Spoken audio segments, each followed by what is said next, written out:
Yeah, so I guess this is just kind of, yeah, it's interesting to live in this. Uh, this is literally. I mean, I'm born in 1996, so that's about 24 years after Pong came out. So you're literally living in the era where video games are a new thing. It's like kind of new, and it's interesting to live. It's if you think about it, it's kind of really interesting to live in the era where this is a new thing. Uh, and yeah, it's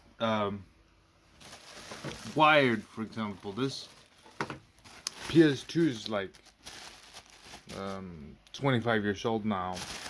So they used to have wired controllers, but when um, when Xbox 360 came out, they started to get that's the you can take the you can take that off, so it's wireless. Right, and that's an example. They do these retro for the Sega Saturn, right? So this is wireless, so you charge it. So that's Saturn right there, Sega Saturn. Um, the PlayStation, obviously, but in Japan, the Sega Saturn was really popular. Um, yeah, this is a wireless controller, basically a retro bit. They've done. Well, I think it's done charging. Um, um, yeah, I don't know how long the battery lasts, but yeah, it's kind of interesting to think about it. That video games are new. It's actually probably the newest form of entertainment, though. If you really think about it, it really is. And to think that it actually would be, to think that it actually is the most earning industry. It is the most earning industry in the world. The industry that makes the most money. So for some reason, it's kind of interesting to think about. And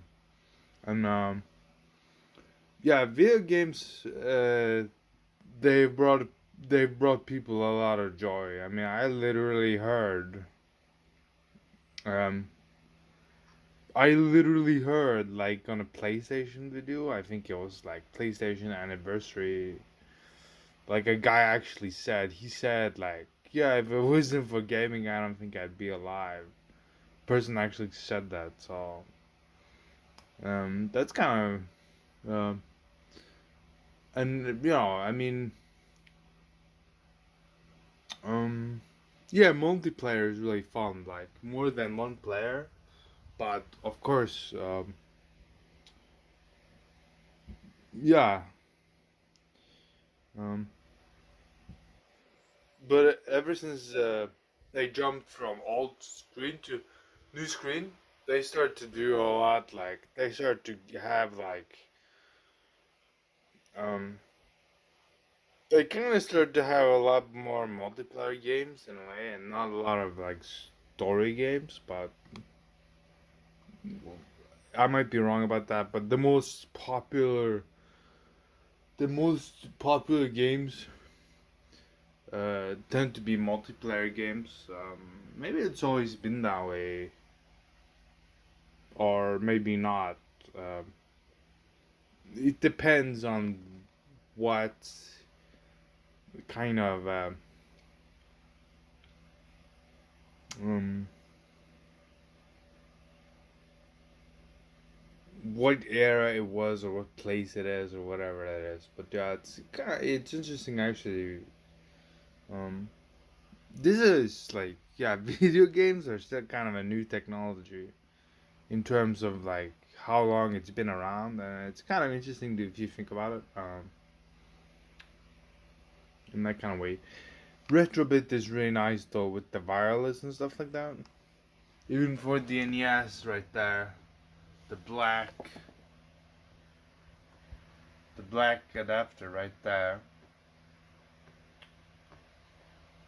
is wireless.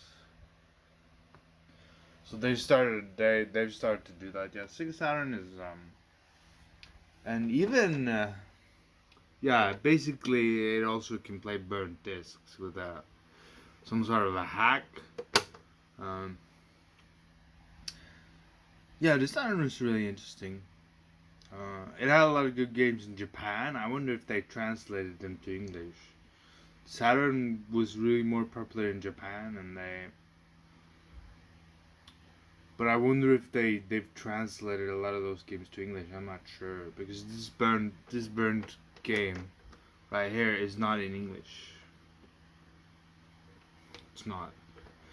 Some of the menus are, but the text in the game, like when you read the text, it's not really. It's kind of English though, but it's also not English. Yeah, yeah. Wireless is kind of They start to do this. Retrobit start to do these wireless controllers, and you had to kind of pick them up. But yeah, video games literally grew to like from yeah, video games grew from like Pong into the biggest, for let's just say Pong, right, to the biggest entertainment thing in the world. That's how big it's gotten now. So it's yeah.